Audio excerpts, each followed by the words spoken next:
Assalamualaikum warahmatullahi wabarakatuh. Alhamdulillah, wassalatu wassalamu ala rasulillah. Segala puji dan puja kehadirat Allah subhanahu wa ta'ala, juga salawat dan taslim kepada Nabi besar Muhammad sallallahu alaihi wa ala alihi wa sahbihi wasallam. Saudara Kusiman, bertemu pada hari ini, hari Kamis, melanjutkan bedah buku kita, yaitu 35 amal pelebur dosa, yang ditulis oleh Fatin bin Abdul Aziz, atau binti Abdul Aziz tepatnya. Dan kita insya Allah akan masuk dari 35 amalan pelebur dosa ini yang ketiga. Setelah pertemuan yang lalu kita membahas yang kedua, masalah bertakwa kepada Allah Subhanahu wa taala. Yang ketiganya adalah mengikuti Rasulullah sallallahu alaihi wa ala alihi wa sahbihi wasallam. Kami akan berikan dulu kronologis daripada bahasan kita. Saudara Kusiman, Allah Subhanahu wa taala menciptakan kita di muka bumi ini dengan satu tujuan. Sebagaimana Allah sebutkan dalam surah Az-Zariyat, surah nomor 51, tepatnya ayat 56, yang bunyinya, وَمَا خَلَقْتُ الْجِنَّ وَالْإِنْسَ إِلَّا لِيَعْبُدُونَ. Al-ayat artinya, sesungguhnya aku, kata Allah, tidak menciptakan jin dan manusia kecuali untuk beribadah dan mengabdi kepadaku. Hanya itu tujuannya. Jadi kalau Anda tanya kepada kami, apakah memang saya diciptakan dan lahir di muka bumi ini? Dan ini perlu jadi bahan renungan setiap orang di antara kita ya. Kenapa saya ada di muka bumi ini? Apakah memang hanya untuk sholat? Jawabannya, iya. Apakah untuk puasa? Iya. Apakah untuk baca Quran? Iya. Apakah untuk hadir dalam majelis ilmu? Iya. Bakti dengan orang tua? Iya. Bahkan mengikuti semua perintah-perintah Allah dan Rasulnya dan meninggalkan semua larangan? Iya. Itu tujuannya. Jadi tidak ada tujuan yang lain. Tidak ada tujuan yang lain. Cuma Allah Subhanahu wa ta'ala dengan kemahamurahannya menambahkan beberapa hal yang sifatnya mubah. Misalnya boleh kita menikmatinya, ya. Atau mungkin menjadikan sebagian hukum. Kalau dalam fikih diistilahkan dengan istilah sunnah. Artinya kalau kita kerjakan dapat pahala, ditinggalkan tidak berdosa. Seperti kasus misalnya sholat sunnah, puasa sunnah, dan seterusnya. Nah ini contohnya. Tetapi dasarnya yang kita perlu ketahui, dan dasarnya adalah saya dan Anda semua ini ada di muka bumi memang untuk ibadah. Itu tuh yang kita diciptakan. Mulai tersumpahkan sperma ayah kita ke rahim ibu kita, kemudian bertemulah dengan sel telur tersebut. Pada saat itu, ya, semua takdir kita mulai dicatatkan apa yang akan kita kerjakan nanti pada saat lahir, ya kan? Dan memang Allah Subhanahu wa taala mudahkan semua fasilitas buat kita agar kita mengabdi kepadanya. Pada saat bayi di rahim ibu, masih masa pembentukan sampai sudah terbentuk pun menjadi bayi yang janin yang sempurna, semua itu tidak ada campur tangan kita. Allah Subhanahu wa taala menyempurnakan semua tulang-tulang kita ini, otot-otot, urat sarafnya, semua organ tubuh ini, sehingga sempurnalah dan Anda lahir. Lahir pun subhanallah yang merasakan sakit bukan kita tapi ibu kita. Nah, ayah kita berusaha mencari uang, harta untuk bisa membiayai proses persalinan tersebut misalnya. Kemudian setelah itu pun semua kebutuhan kita, dari mulai dari rahim tadi sampai kita keluar terpenuhi. Siapa di antara kita teman-teman waktu masih bayi sudah mulai bekerja, mulai berpikir? Sama sekali tidak. Kita cuma tahu menangis kalau lapar, misalnya menangis, kalaupun sudah kenyang supaya tidak diberi makan lagi, misalnya menolak kalau masih diberikan makan, atau dalam kondisi badannya lagi gerah, tidak nyaman atau sakit, cuma menangis. Modalnya cuma menangis. Akhirnya semua terpenuhi. Begitu luar biasanya sampai pencipta Allah manjakan manusia itu. Begitu juga pada saat masih anak-anak, kita cuma tahu bermain. Yang ngaturin pakaian kita, makanan kita, minuman kita, sekolah kita, kebutuhan kita adalah kedua orang tua. Mereka yang menguras ya, energi mereka, mereka yang menguras ya, pikiran mereka, mereka juga menguras harta mereka untuk memberikan yang terbaik buat kita. Ini semua suatu sistem yang sudah diciptakan oleh Sang Pencipta Allah agar si makhluk ini, manusia yang nanti pada saat dia mulai mencapai umur balik, dianggap dia sudah mampu untuk mengerjakan perintah, disilakan dengan umur taklif ya. Dia sudah bisa menjalankan perintah dan meninggalkan larangan, maka sudah mulai ditugaskan oleh Allah Subhanahu wa taala. Sebelumnya adalah fase dia belajar. Kita masih diberikan waktu antara 12 sampai 15 tahun, yaitu masa orang balik. Sebelumnya orang belum balik misalnya. Ini untuk kita belajar agar kita siap untuk ya mengabdi kepada Allah Subhanahu wa taala. Jadi jangan sampai di fase persiapan itu justru diisi untuk membangkang kepada Allah Subhanahu wa taala. Ya.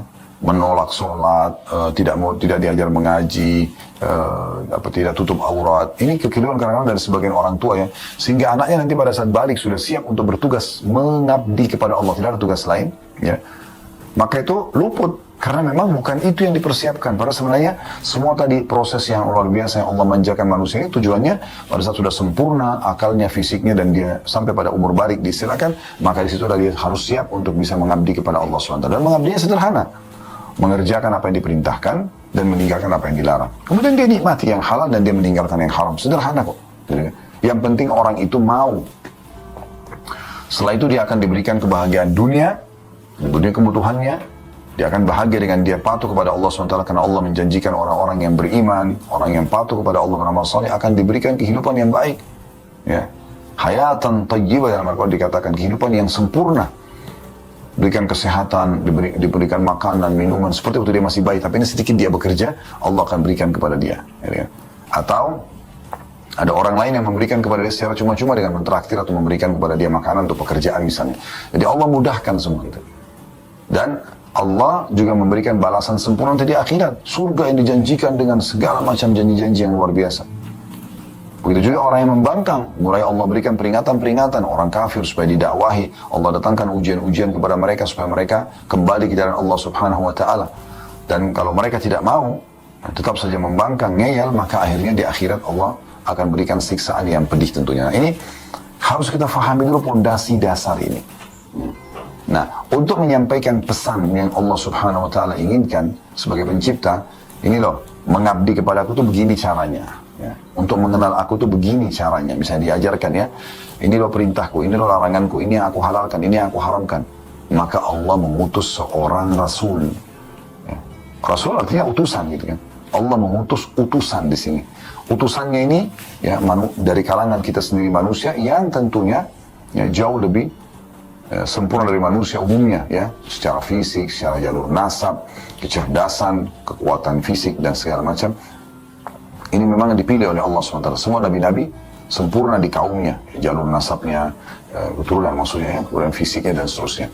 Agar mereka menyampaikan kepada manusia, ini loh, ada Tuhan kalian namanya Allah, dan Allah itu ya memerintahkan begini dan begitu dan melarang begini dan begitu ya, supaya kita patuh. Nah itulah ya tujuan kenapa ada Rasul, kenapa ada utusan, gitu kan. Nah di sini teman-teman sekarang kita sedang mempelajari tentang masalah salah satu dari 35 pelebur dosa mengikuti Rasulullah SAW. Nah Rasul ini tentu masing-masing punya masa dan zaman ya. Allah Subhanahu Wa Taala mengutus lebih dari 120.000 nabi, di antaranya ada 313 Rasul. Kalau nabi, seseorang yang Allah utus tidak membawa syariat baru, hanya menyampaikan kepada kaumnya apa yang disampaikan oleh Nabi atau Rasul sebelumnya. Kalau Rasul, seseorang yang Allah utus membawa syariat baru yang menghapus syariat sebelumnya. Dari 120.000 sekian Nabi, ya, itu ada 313 Rasul. Jadi Rasul itu sedikit sekali. Dan yang wajib Anda sebagai Muslim imani, Anda yakini dan Anda pelajari, ya, sejarah mereka adalah 25 Nabi dan Rasul. Dan mengerucut lagi, 25 Nabi dan Rasul itu di masa-masa masing-masing ya. Di masa kita sekarang, kita tinggal mengikuti Rasul yang terakhir. Itulah Rasulullah Muhammad sallallahu alaihi wa ala alihi wa sahbihi wasallam. Tinggal menciplak hidup manusia terbaik ini, tinggal mencontohi, menjadikannya sebagai suri tauladan, kita akan dapat seperti yang beliau dapat dari kebahagiaan dunia, kedudukan, ya.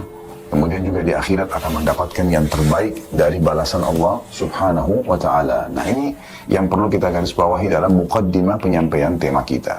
Nah, teman-teman sekalian, mengikuti Rasulullah SAW ini adalah kebahagiaan, ketentraman jiwa. Karena beliau membawa ajaran Allah Subhanahu wa Ta'ala. Dan Allah tidak memerintahkan kepada hamba-hambanya kecuali kebaikan. Ya, Allah suruh kita jujur, amanah, tanggung jawab, bantu orang susah, cuma orang sakit, bakti sama orang tua, semuanya baik-baik. Nah, semuanya baik-baik. Berarti orang kalau mengikuti syariat Allah Subhanahu Wa Taala akan menjadi orang-orang yang baik. Gitu kan? Dan perhatikan yang dilarang oleh agama, oleh Allah dan Rasulnya, pasti buruk. Bohong, menipu, memukul, membunuh, mengambil yang bukan haknya, ya, apalah, ya. Segala pelanggaran itu dilarang dalam agama Islam. Berarti orang sebenarnya kalau mengikuti apa yang Allah inginkan melalui Rasulullah SAW, maka pasti hidupnya akan bahagia. Di dunia akan mendapatkan semua yang dia inginkan, dan di akhirat dengan izin Allah SWT akan mendapatkan balasan yang jauh berlipat ganda lebih baik daripada balasan selama di dunia. Jadi di sana akan diberikan lebih banyak, semuanya kekal. Ya, Allah selalu kalau sebutkan Al-Quran ada penjelasan dengan khalidina fiha, kekal di dalamnya, kekal di dalamnya. Di dunia ini kita kalau punya harta, misalnya kita punya rumah, tetap aja itu kepemilikan sementara, walaupun sertifikat atas nama Anda. Karena kapan Anda meninggal akan menjadi milik orang lain. Ahli waris akan ambil, atau ahli waris akan jual dan dibagikan, akan jadi pindah kepemilikan kepada orang lain. Kendaraan Anda, pakaian Anda, semuanya di muka bumi ini hanya sementara. Di akhirat, nanti akan sifatnya kekal, khalidina fiha. Itu luar biasa. Sekalian dapat istana di sana akan khalidina fiha. Sekalian dapat pakaian, makanan, minuman, ya, pelayan dan segala macam khalidina fiha. Itu janji Allah SWT. Allah itu sifatnya innallaha la yukhliful mi'ad. Allah tidak akan mungkin pungkiri janji-janjinya. Jadi ini poin penting sekali untuk digaris bawahi teman-teman sekalian, ya. Jadi kita harus faham benar bagaimana, ya, Allah Subhanahu wa taala menjanjikan dengan janji yang benar, dan Allah memerintahkan kita mengikuti Rasulullah SAW agar tahu semua itu, dan kita mendapatkan kebahagiaan dunia dan kebahagiaan di akhirat. Nah, ini poinnya. Juga teman-teman sekalian, dalam mengikuti Rasulullah SAW ini, kita juga akan mencapai, ya, selain daripada mendapatkan apa, kita punya panduan apa yang Allah perintahkan dan apa yang Allah larang, kita juga akan mencapai derajat seperti, ya, yang dijanjikan, bukan seperti beliau, bukan setara dengan beliau, tapi mungkin dekat dengan beliau di dunia dan di akhirat, gitu kan? Kedudukan, nama harum, kebahagiaan, rezeki, sampai di akhirat juga begitu. Karena sudah seperti itu sunnatullah, itu peraturannya.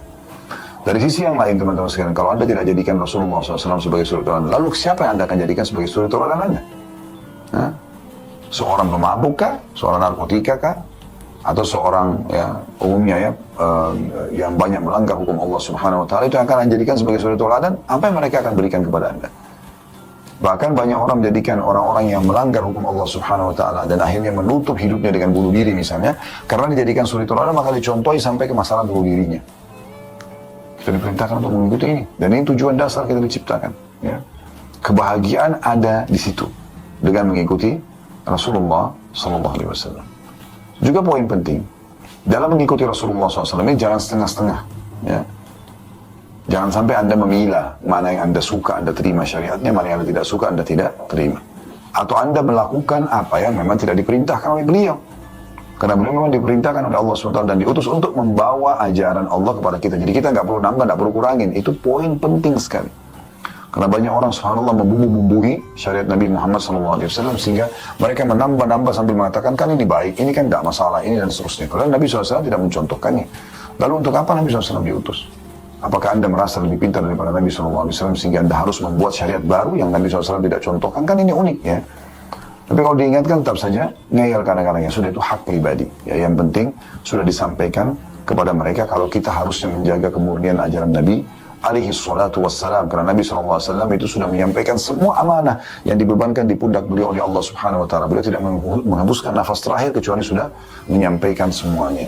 Oleh karena itu agama ini sudah tidak perlu lagi ditambah. Bukankah Allah sudah kekalkan dalam surah Al-Maidah surah nomor 5 ayat 3 potongan ayat, Al-yawma akmaltu lakum dinakum. Hari ini kata Allah SWT, aku sudah sempurnakan agama kalian. Wa atmamtu alaikum ni'mati. Dan aku sudah sempurnakan juga nikmatku pada kalian di agama Islam itu. Wa raditu lakumul Islam. Dan aku sudah ridho Islam sebagai agama kalian. Jadi setelah ayat ini turun, semua sahabat faham pada saat itu, sudah tidak perlu lagi ada tambahan apa-apa, karena memang semua agama Allah sudah sempurna. Kita cukup dengan itu saja. Nah, ini poin penting juga dalam mengikuti Rasulullah SAW. Oleh karena itu sebagian ulama mengatakan bahwasanya syarat mutlak diterimanya amal ada dua, ya, yaitu ikhlas karena Allah Subhanahu wa taala, tidak riya, dan yang kedua mutaba'atun Nabi SAW, atau mengikuti dan mencontohi Nabi SAW supaya tata caranya tidak salah, supaya sesuai juga jumlah yang secara kuantitas dan kualitas yang diperintahkan dan diinginkan oleh Sang Pencipta Allah Subhanahu wa taala. Karena Rasulullah SAW itu istilahnya, arti Indonesianya adalah utusan Allah yang membawa kepada kita syariat. Jadi tidak perlu kita menambah dan juga menguranginya. Baik teman-teman sekalian, di sini penulis memasukkan amal yang ketiga yang bisa melebur dosa-dosa adalah mengikuti Rasulullah SAW. Artinya menjaga kemurnian ajaran beliau. Semua hidupnya diciplak, yang beliau kerjakan kita kerjakan, yang beliau tidak kerjakan tidak kita kerjakan. Nah, itu penting. Baik, di sini diangkat dari pertama surah Al-Imran ayat 31, firman Allah Subhanahu wa taala, "Qul in kuntum tuhibbunallaha fattabi'uni yuhibbukumullah wa yaghfir lakum dzunubakum wallahu ghafurur rahim."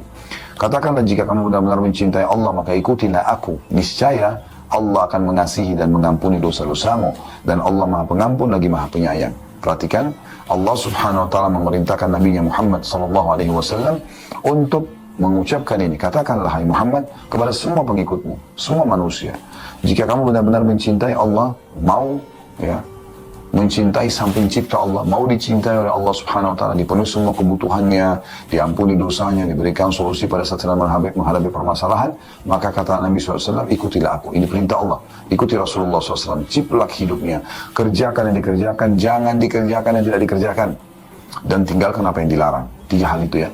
Kerjakan apa yang diperintahkan oleh beliau SAW, jangan kerjakan yang beliau tidak kerjakan, dan juga yang terakhir adalah tinggalkan apa yang beliau larang. Niscaya kata Nabi SAW, Allah suruh disebut ini, Allah memerintahkan Rasulnya Muhammad SAW untuk menyampaikan ini. Katakanlah jika kamu benar-benar mencintai Allah, maka ikutilah aku. Niscaya Allah mengasihi dan mengampuni dosa-dosamu. Dan Allah Maha Pengampun lagi Maha Penyayang. Di sini dikatakan, jika Anda mengaku cinta kepada Allah, maka buktikanlah ucapan Anda dengan mengikuti Rasulullah SAW. Jika Anda orang benar, yaitu dengan menjalankan perintah dan menjauhi larangannya. Jika Anda benar-benar dengan keimanan maksudnya.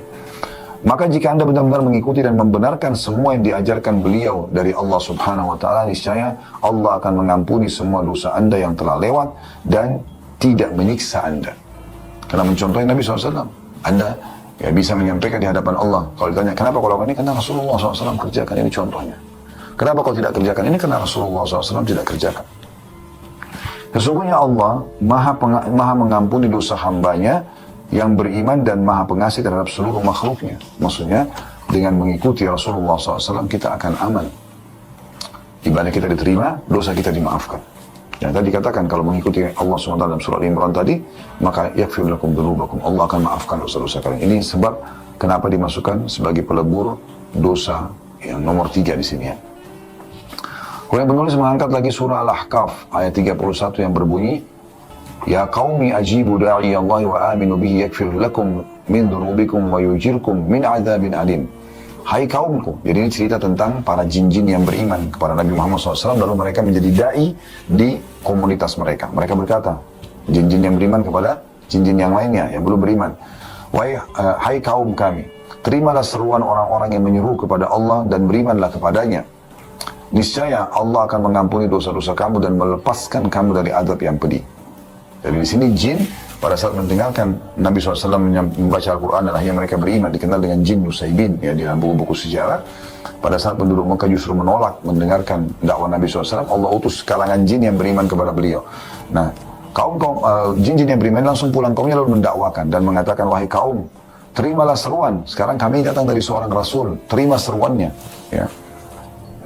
Orang yang menyuruh kepada Allah dan memerintah untuk beriman kepadanya itu adalah Rasulullah SAW. Ya. Niscaya Allah akan mengampuni dosa-dosa kamu. Jadi dengan mengikuti Rasul itu, dosa-dosamu akan dimaafkan dan melepaskan kamu dari azab yang pedih, siksaan yang pedih.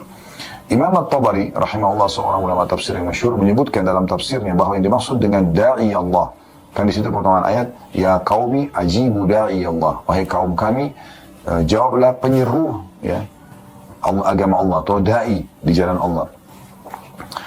Kata Imam Tabari rahimahullah, dimaksud dengan da'i Allah, orang yang menyuruh kepada Allah adalah Rasulullah SAW. Yakni, penuhilah seruan Muhammad SAW untuk taat kepada Allah Subhanahu wa ta'ala.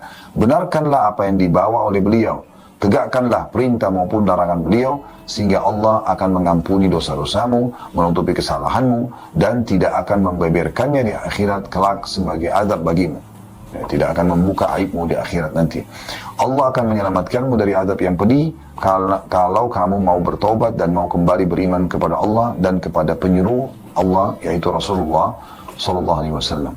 Dan dikatakan bahwa yang dimaksud dengan da'i Allah atau da'inya Allah adalah Al-Quranul Karim. Ini ada pendapat yang lain, gitu kan? Imam Al-Alusi rahimahullah menyebutkan dalam tafsirnya bahwa yang dimaksud dengan da'i Allah dari firman Allah surah Al-Ahqaf ayat 31, da'inya Allah mungkin Al-Quranul Karim atau mungkin Rasulullah SAW. Adapun yang dimaksud dengan min dhunubikum, dan dia akan mengampuni, Allah akan mengampuni dosa-dosa kalian, adalah sebagian dosa-dosa kalian yang berkaitan dengan hak-hak Allah. Adapun yang berkaitan dengan hak-hak manusia tidak akan bisa diampuni dengan keimanan saja, tapi harus mengembalikan hak tersebut kepada yang berhak. Wallahu a'lam, kata beliau. Ya. Jadi dari pendapat atau dari tafsir surah Al-Ahqaf ayat 31 tadi, disebutkan oleh Imam Tabari dan juga Imam Al-Alusi bahwasanya ada dua makna. Kalau Imam Tabari lebih cenderung kepada makna yang pertama, yaitu yang dimaksud dengan hai kaumku, terimalah dai-nya Allah, maka dikatakan adalah Rasulullah SAW. Imam Al-Alusi mengatakan bisa juga dimaksud adalah Al-Quran atau Rasulullah SAW. Nah, di sini, kalaupun yang dimaksud adalah dai Allah, seruan Allah itu adalah, atau dai Allah ini adalah Al-Quran, tetap saja yang menyampaikan Al-Quran adalah Rasulullah SAW. Jadi dua makna ini tidak bentrok satu sama yang lain. Baik teman-teman sekalian, ini yang ditulis oleh penulis tentunya, dan kedepannya insya Allah kita akan lanjut amal keempat tentang takut kepada Allah Subhanahu Wa Taala. Namun di sini kami akan tambahkan informasi tentang pentingnya mengikuti baginda Nabi Sallallahu Alaihi Wasallam. Saya akan sebutkan teman-teman sekalian tentang faedah mengikuti Nabi Sallallahu Alaihi Wasallam. Ya. Yang pertama sekali yang tadi disebutkan dalam surah Al-Imran itu, bahwasanya dia akan mendapatkan cinta Allah.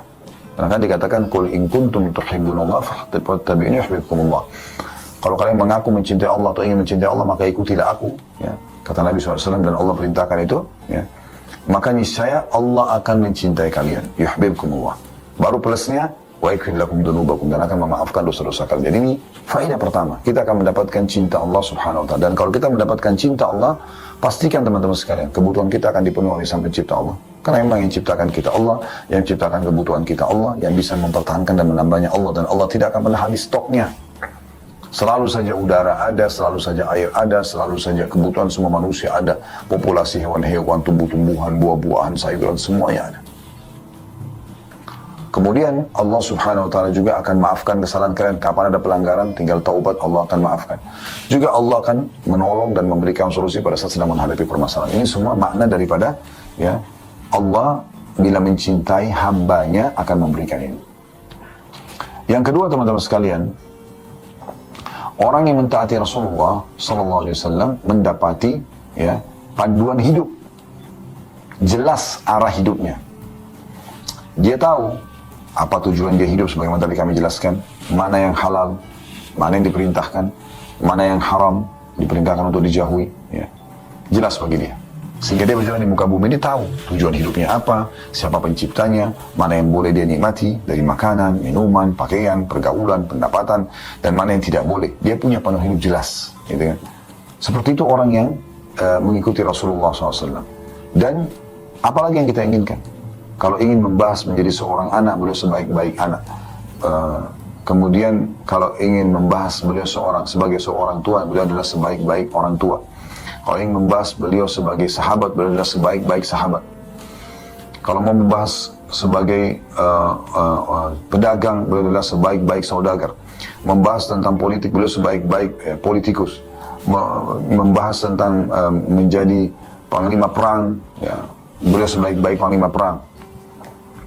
Semuanya ada pada beliau. Lalu kenapa nggak dijadikan sebagai saudara? Bukankah Allah SWT sebutkan dalam surah Al-Ahzab masalah itu? Laqad kana lakum fi Rasulillahi uswatun hasanatun liman kana yarjullaha wal yawmal akhir wa dzakarallaha katsira. Sungguh pada diri Rasulullah Muhammad SAW ada suri teladan yang baik buat kalian. Bagi orang yang ingin mendapatkan yang terbaik di akhirat sana. Ingin bertemu dengan Allah. Dan mendapatkan yang terbaik yaitu surga. Ya, dan ingin berzikir kepada Allah dengan zikir yang banyak. Jadi memang ada di diri Nabi SAW suri teladan tersebut. Yang ketiga, dipastikan orang yang mengikuti Rasulullah SAW akan masuk ke dalam surga. Akan masuk ke dalam surga.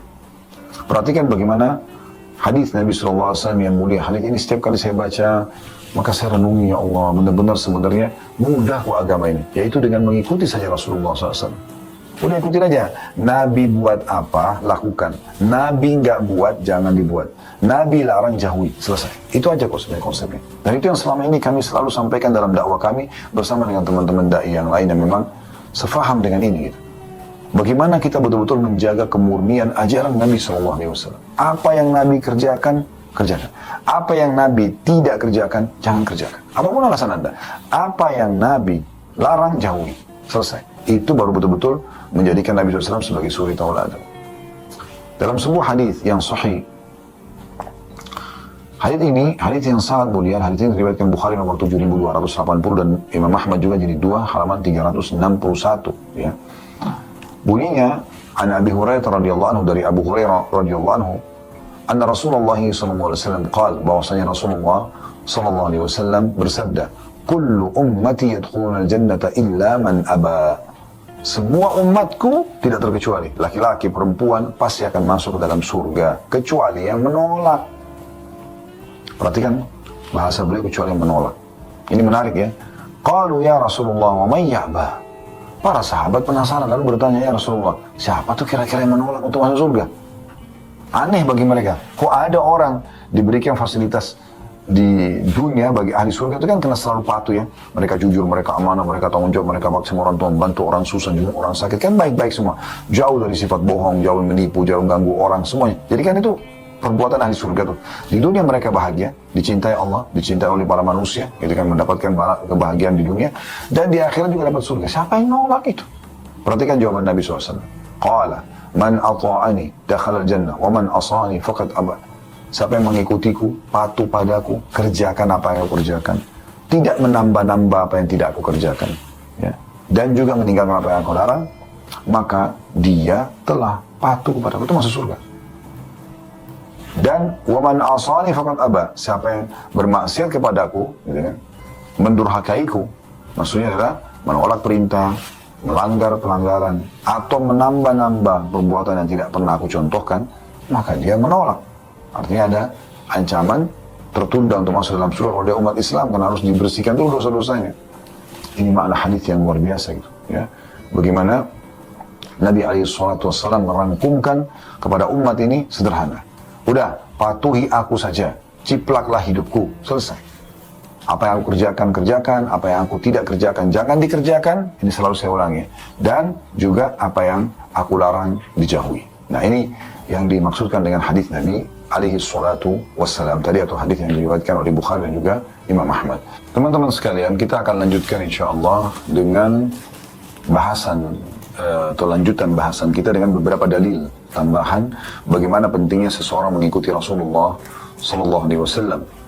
Dalil selanjutnya adalah sebuah hadis yang mulia diriwayatkan oleh Jabir bin Abdullah radhiyallahu anhuma, dan hadis ini diriwayatkan oleh Bukhari nomor 7281, dan juga hadis ini ya dipanjang lebar jelaskan dalam Fathul Bari syarah Sahih Bukhari oleh Ibnu Hajar rahimahullah.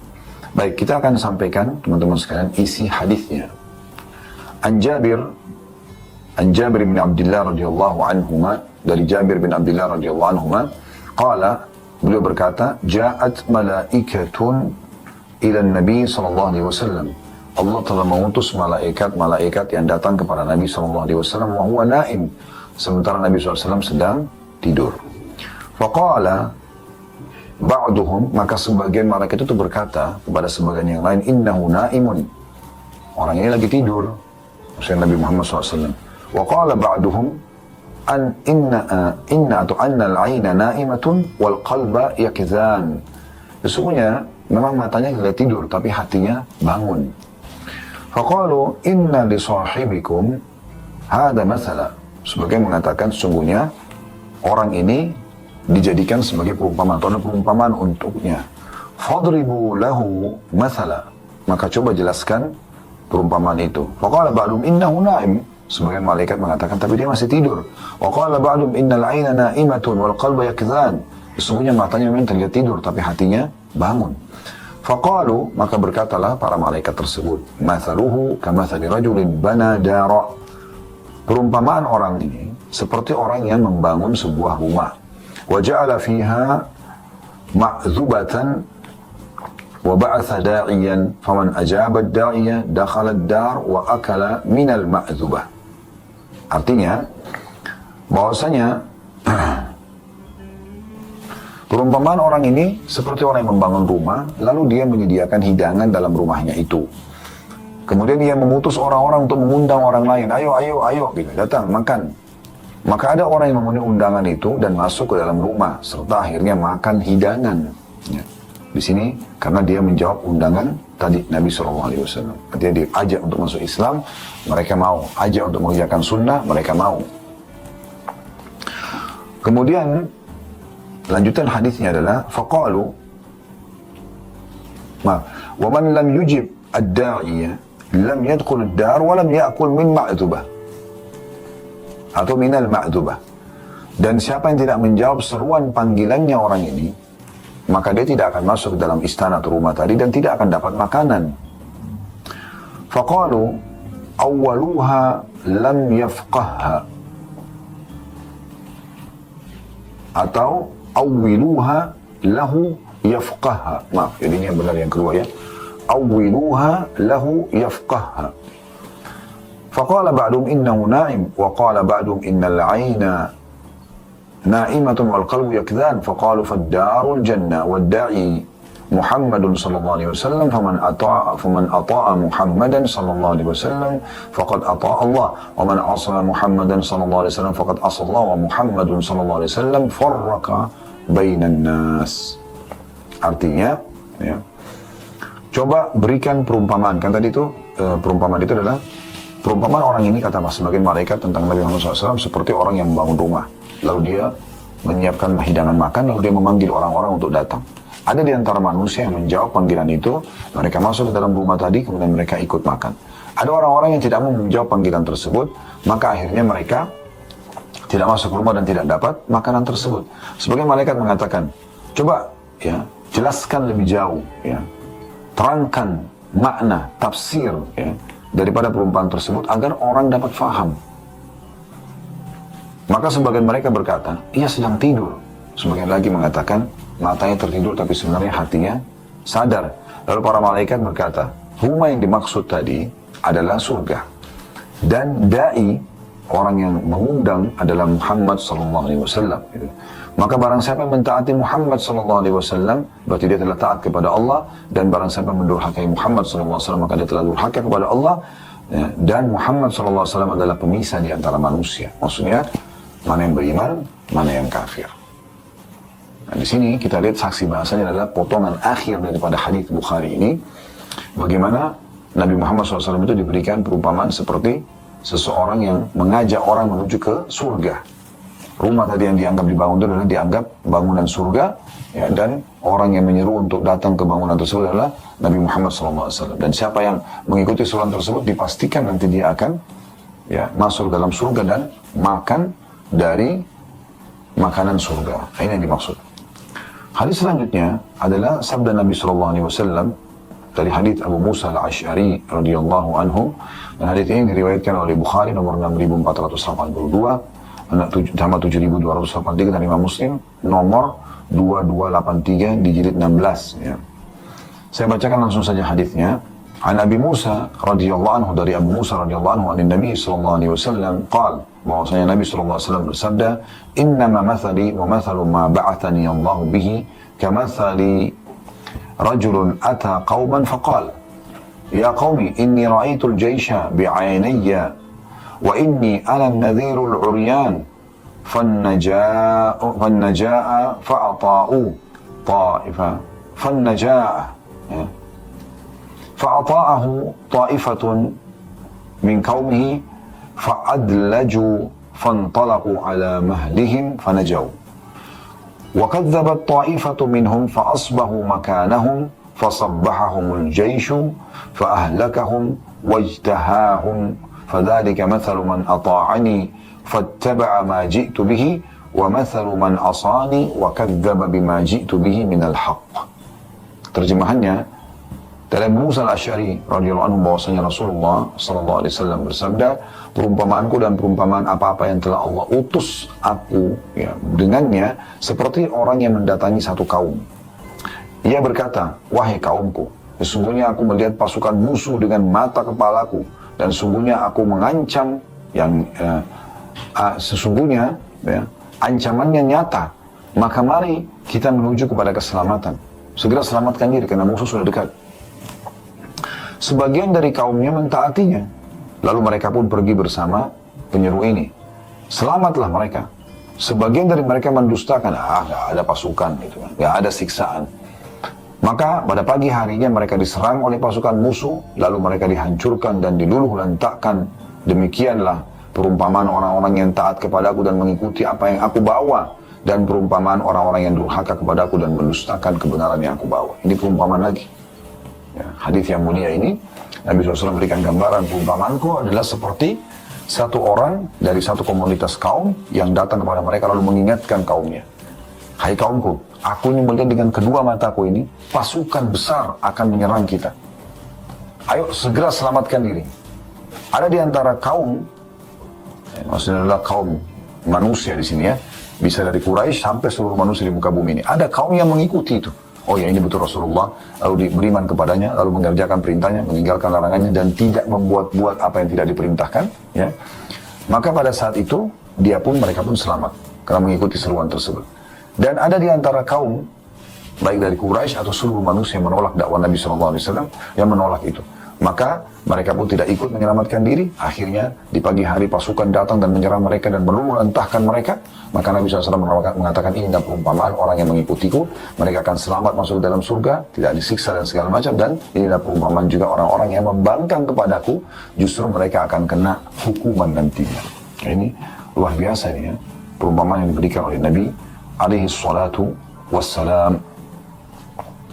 Selanjutnya adalah hadis Abi Rafi' radhiyallahu anhu qala Rasulullah sallallahu alaihi wasallam, beliau bersabda, la ulfiyanna ahadukum muttaki'an ala arikatihi ya'tihi al-amru min amri mimma amartu bihi aw nahaitu anhu fayaqul la nadri ma wajadna fi kitabillahi ittaba'nahu.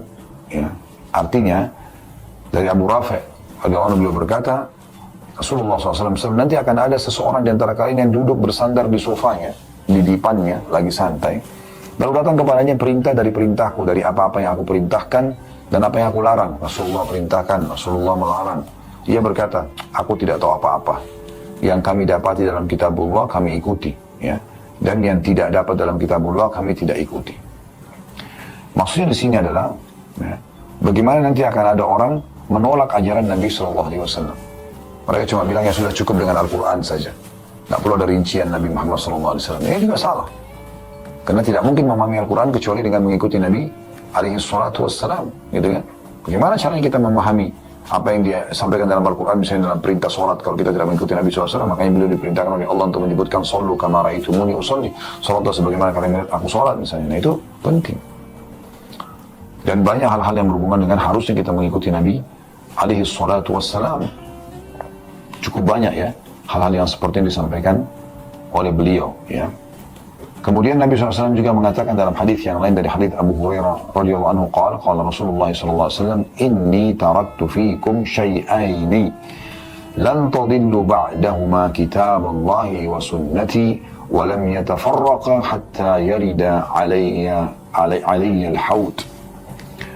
Kata Nabi SAW telah ya, aku tinggalkan untuk kalian dua pegangan teguh yang kalau kalian berpegang tidak akan pernah sesat selamanya. Ya. Dan itu adalah kitabullah Al-Quran dan juga sunnahku. Serta keduanya tidak akan berpisah sampai keduanya mendatangiku nanti di telaga. Jadi orang yang mengikuti firman Allah dan sabda Nabi SAW memurnikan itu, maka akan bertemu dengan Nabi Sallallahu Alaihi wa ala alihi wa sahbihi wasallam. Dan kita tutup teman-teman sekalian, dan ini tentu yang baru saja saya bacakan tadi, hadis ya. Diriwayatkan oleh Hakim jilid 1 halaman 93 dan Baihaqi jilid 10 halaman 114. Selanjutnya kita akan bacakan penutup hadis Imam Ahmad, hadis yang masyhur sekali ya. Diriwayatkan juga Abu Dawud, Tirmidzi, Ad-Darimi, Al-Baghawi, Al-Hakim, dan ini dinyatakan sahih oleh Imam Az-Zahabi rahimahullah semuanya, dan Syekh Al-Albani juga menyebutkan sebagai hadis yang sahih, dikenal dengan hadis Al-Irbat. Qala Al-Irbat radhiyallahu anhu, berkata Irbat radhiyallahu anhu, nama sahabat Nabi. Shalla bina Rasulullah sallallahu alaihi wasallam dzata yaumin. Suatu hari pernah Rasulullah SAW mengimami kami salat. Thumma aqbala alaina fawa'adana mau'idatan balighatan zarafat minha al-uyun wa wajilat minha al-qulub. Lalu Nabi SAW menghadap kami dan memberikan kepada kami nasihat, yang nasihat itu saking menyentuhnya sampai membuat air mata kami menetes dan membuat hati kami bergetar, ketakutan. Faqala qail, maka seseorang berkata, ya Rasulullah, ka'anna hadhihi mau'idatun muwadda'. Ya, ka'anna hadhihi mau'idatu muwadda'i. Ya. Famadha ta'hadu ilayna? Ya Rasulullah, seakan-akan ini adalah penyampaian terakhir dari Anda, ya. Maka berilah kepada kami wasiat. Seakan-akan ini adalah perpisahan, dan memang ini Nabi SAW sampaikan pada saat itu, ya, menjelang wafat beliau. Perhatikan, sahabat ini berkata, sebagian sahabat mengatakan, ya Rasulullah, kalau gitu berikan kami wasiat yang penting sekali. Khawatir nanti Anda meninggal nih, ya. Faqala, maka Nabi SAW mengatakan, ini wasiatnya. Usikum bitaqwallah. Aku wasiatkan kalian agar selalu bertakwa atau patuh kepada Allah. Kemudian yang kedua, itu yang pertama tadi. Yang kedua, was-sam'i wat-ta'ati wa in abdan, ya, habasyian, dan kalian selalu patuh kepada pemimpin kalian, ya, walaupun yang pimpin adalah seorang hamba dari Ethiopia berkulit hitam. Fa innahu man ya'ish minkum ba'di fasayara ikhtilafan katsira. Ketahuilah, siapapun yang hidup di antara kalian setelah aku meninggal nanti akan melihat banyak perselisihan. Perselisihan ini, perselisihan itu, pendapat ini, pendapat itu. Lalu Nabi SAW berikan kepada kita kata kuncinya supaya selamat dari semua perselisihan itu. Fa'alaikum bisunnati. Maka ingat, berpegang teguhlah, kembalilah kepada sunnahku. Wa sunnatul khulafa'il mahdiyyin ar-rasyidin. Dan juga sunnah khulafa'ur rasyidin yang telah mendapatkan petunjuk. Maksudnya Abu Bakar, Umar, Uthman, Ali radhiyallahu anhum ajma'in. Tamassaku biha wa'addu 'alaiha bin nawajid. Berpegang teguh pada sunnah-sunnah itu, pegang erat-erat dan gigitlah dengan gigi geraham kalian. Lalu Nabi ingatkan, ini penting, wa iyyakum wa muhdatsatil umur, dan jauhilah dari kalian perkara-perkara baru, ngarang-ngarang, maunya sendiri, ya, yang aku tidak contohkan. Fa inna kulla muhdatsatin bid'ah, karena perkara-perkara baru itu dikenal dengan perbuatan yang baru dalam agama. Wa kulla bid'atin dhalalah, dan setiap perbuatan bid'ah itu akan membawa kepada kesesatan. Dan ini sabda Nabi SAW sudah disampaikan di haji wada, di akhir hidup beliau. Hadis ini riwayat Ahmad, tadi Abu Dawud, Tirmidzi dengan sanad yang sahih. Berarti kita memang harus benar-benar hati-hati sekali menjaga bagaimana kemurnian ajaran Nabi SAW itu terjaga. Subhanakallahumma bihamdika, asyhadu an la ilaha illa anta astaghfiruka wa atubu ilaik. Wassalamualaikum warahmatullahi wabarakatuh.